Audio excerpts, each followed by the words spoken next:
मित्रों, मांसाहार पुण्य है या पाप? आज इस संदर्भ में हम आपको एक कथा सुनाने जा रहे हैं।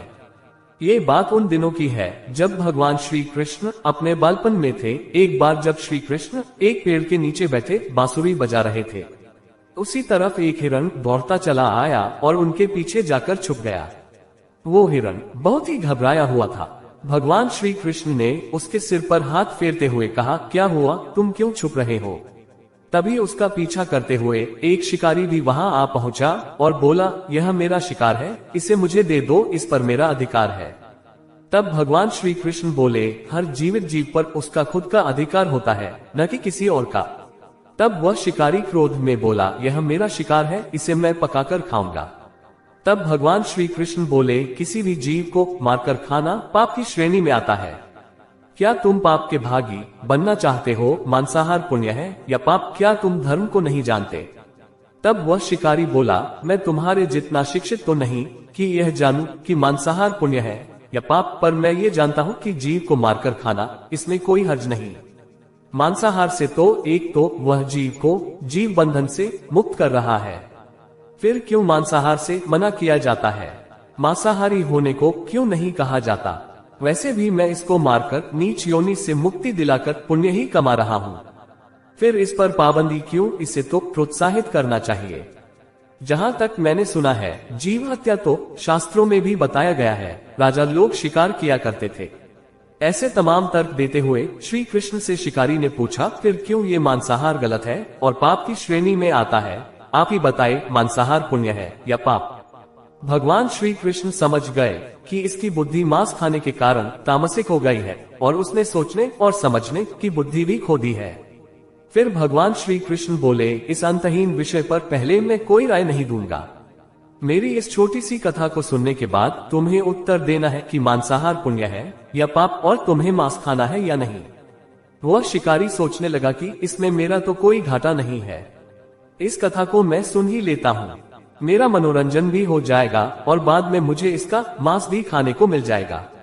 दोस्तों, कहानी में आगे बढ़ने से पहले आप लोगों से हाथ जोड़कर विनम्र निवेदन है कि मेरे चैनल को सब्सक्राइब जरूर कर देना। मित्रों, भगवान श्री कृष्ण ने अपनी कथा आरंभ की। एक बार मगध में खाद्य का संकट खड़ा हो गया तो अन्न का उत्पादन कम रहा। राजा को चिंता हुई कि यदि इस समस्या का शीघ्र निदान नहीं किया गया तो संरक्षित अनाज कोष भी खत्म हो जाएगा और संकट भीषण हो जाएगा। तो सम्राट ने अपनी राज्य सभा में पूछा, देश की खाद्य समस्या को सुलझाने के लिए सबसे सस्ती वस्तु क्या है? मंत्रीगण सोच में पड़ गए।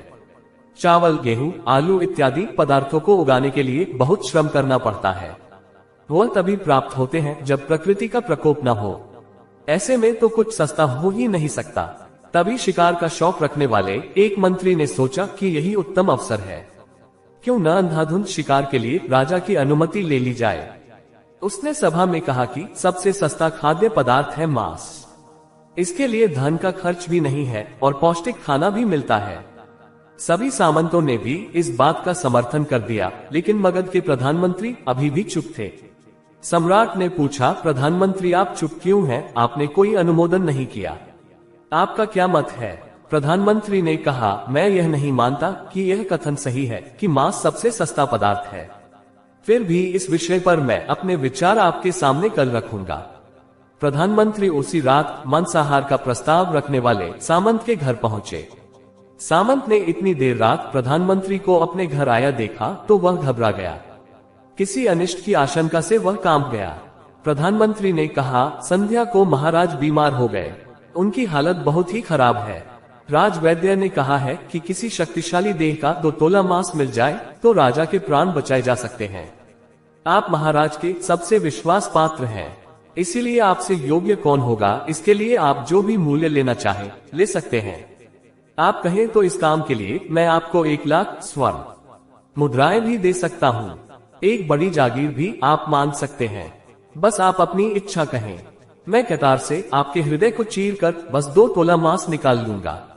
ये सुनकर सामंत के चेहरे का रंग फीका पड़ गया। वह सोचने लगा, जब जीवन ही नहीं रहेगा तो लाख स्वर्ण मुद्राओं से मैं क्या करूंगा और बड़ी जागीर भी किस काम आएगी। वह झटपट अंदर भागा और अपनी तिजोरी से 1 लाख स्वर्ण मुद्राएं लेकर आया। मुद्राएं देकर उसने प्रधानमंत्री के पैर पकड़ लिए और गिड़गिड़ाते हुए बोला, श्रीमान मैं आपकी 1,00,000 मुद्राओं में अपनी 1,00,000 मुद्रा और मिलाता हूँ। इस पैसे से आप किसी और सामंत के हृदय का मांस खरीद ले, किंतु मुझे जाने दे। ये बात किसी और को पता न चले। मैं आपसे आग्रह करता हूँ। प्रधानमंत्री जी ये सब समझ चुके थे। वह उसे थोड़ी और मानसिक पीड़ा देना चाहते थे।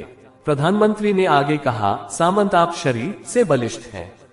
आपकी कदकाठी महाराज से मिलती जुलती है, इसीलिए राजवैद्य ने खास तौर पर आप ही का नाम लिया है। आपके दान से हमारे अच्छे राजा की जिंदगी बच सकती है। आप कहे तो मैं आपको प्रधानमंत्री का पद देने को तैयार हूँ और खुद आपका कर्मचारी बनकर रहूंगा, पर प्रजा से हमारे राजा न छीने।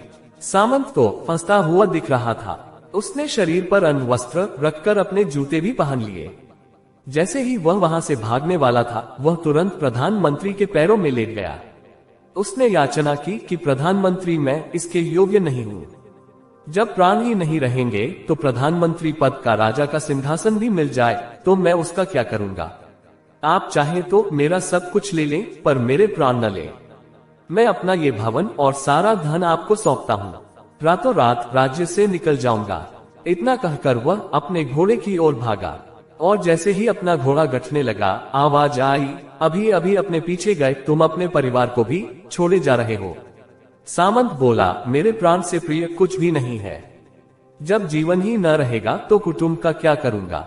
जीवन रहा तो ऐसे ही सुखी रह लूंगा। इतना कहकर घोड़े पर छलांग लगाकर बैठ भी गया। वह अभी चलने को ही था कि प्रधानमंत्री ने घोड़े की साख पकड़ ली। वह सामंत से बोला, भागने की जरूरत नहीं है, आप आराम से घर पर ही रहो, मैं किसी और का प्रयास करता हूँ। ये कहकर प्रधानमंत्री वहां से चले गए। प्रधानमंत्री के वहां से जाने पर सामंत के अंदर कुछ जान तो आई, परंतु बेचैनी बनी रही। उसकी नींद खराब हो चुकी थी। मुद्राएं लेकर प्रधानमंत्री बारी बारी से सभी सामंतों के घर पहुंचे और सभी से राजा के लिए हृदय का 2 तोला मांस मांगा, परंतु कोई भी राजी न हुआ। सबने अपने बचाव के लिए प्रधानमंत्री को 1,00,000 और 5,00,000 मुद्राएं तक दे दी। इस प्रकार प्रधानमंत्री ने एक ही रात में करोड़ों स्वर्ण मुद्राएं जमा कर ली। फिर सुबह होने से पहले ही अपने महल में पहुंच गया। अगले ही दिन राजसभा में सभी सामंत समय से पहले ही पहुंच गए।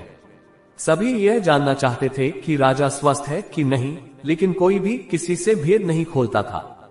सबको राजवैद्य की तलाश थी, उनसे ही उन्हें कुछ सूचना मिल सकती थी। प्रधानमंत्री ने सैनिकों को आज्ञा दे रखी थी कि जब तक महाराज राजसभा में न आए, किसी भी सामंत को भी महल से बाहर जाने की आज्ञा नहीं है। राजा सभा में अपनी चिर परिचित गति में आए और अपने सिंहासन पर आकर बैठे। सभी सामंतों ने देखा, कहीं से भी राजा उन्हें अस्वस्थ नहीं लगे। उन्हें तो कुछ हुआ ही न था। प्रधानमंत्री ने उनसे झूठ बोला। हर सामंत के मन में यही विचार चल रहा था, पर कोई भी किसी और को कुछ भी न बोल रहा था। तभी प्रधानमंत्री ने राजा के समक्ष 1 करोड़ स्वर्ण मुद्राएं रख दी। राजा ने पूछा, ये स्वर्ण मुद्राएं किसके लिए है और कहां से आई। प्रधानमंत्री ने कहा, 2 तोले मांस के लिए इतनी धनराशि जुटाई है, पर मांस न मिला। अपनी जान बचाने के लिए सामंतों ने ये मुद्राएं दी हैं। अब आप यह विचार कीजिए, मांस कितना सस्ता है। राजा को बात समझ में आ गई। उन्होंने प्रजा को अतिरिक्त परिश्रम करने का निवेदन किया और राजा के अनाज भंडार में से अनाज निकालकर श्रमिकों को दिया गया। उन्होंने पौष्टिक सब्जियों की खेती का तुरंत आदेश दिया। वो 1 करोड़ स्वर्ण मुद्राएं इसी कार्य के लिए और श्रमिकों के कल्याण के लिए खर्च की गई। ऐसे साग सब्जी तेजी से उगी, जिससे प्रजा का कल्याण भी हुआ और पौष्टिकता भी मिली। कुछ समय बाद मौसम अनुकूल हुआ और खेती लहलहाने लगी। इस प्रकार राज्य से खाद्य संकट दूर हुआ। तो मित्रों, जीवन का यह मूल्य भगवान श्री कृष्ण हमें इस कथा के जरिए समझाना चाहते हैं कि हम यह न भूलें कि जिस तरह हमें अपनी जान प्यारी है, उसी तरह सभी जीवों को अपनी जान प्रिय होती है। अपने दिल से जानिए पराये दिल का हाल। यदि संसार के संबंधों से मुक्त करने का तर्क सही है, यदि जीव हत्या जीव को संसार बंधन से मुक्त करने का तरीका है, तो अत्याचारी द्वारा किया गया नरसंहार भी मान्य है। वह भी ये तर्क दे सकते हैं कि वह लोग जीवन के कष्ट से आप लोगों को मुक्त कर रहे हैं। अगर उसके लिए वह जीवन बोझ होता तो कभी भी अपनी जान बचाने के लिए संघर्ष नहीं करता, आपसे भागता नहीं। जो आपके सामने असहाय हो जाता है, उसे प्राण गंवाने पड़ते हैं। जिन जीवों को मारकर आप खा रहे हैं उन्हें तो प्राण बचाने का अवसर भी नहीं मिलता। बर्बरता सिर्फ वही नहीं है जहां सिर्फ मानव का रक्त बहता है। बर्बरता उसे भी कही जाती है जहां स्वार्थ के लिए किसी जीव की हत्या कर दी जाए। हम अंत समय में जिंदगी भर के पापों के लिए जिंदगी भर सुकर्म करने की कोशिश करते हैं, परंतु हम ये भूल जाते हैं कि जब वह जीव हमारे लिए काटा गया और हमारे लिए तड़पा, उसका श्राप हमें इस जीवन में ही नहीं बल्कि अगले जीवन तक नहीं छोड़ता। परमात्मा से यह ज्ञान पाकर शिकारी परिपूर्ण हो गया और उसे ज्ञान की प्राप्ति हो गई, और वह जान गया कि महानता जीवन लेने में नहीं बल्कि जीवन देने में है। शिकारी भगवान के आगे हाथ जोड़कर वहां से चला गया और उसने कसम खा ली कि वह अपने संपूर्ण जीवन में किसी को भी कभी चोट नहीं पहुंचाएगा।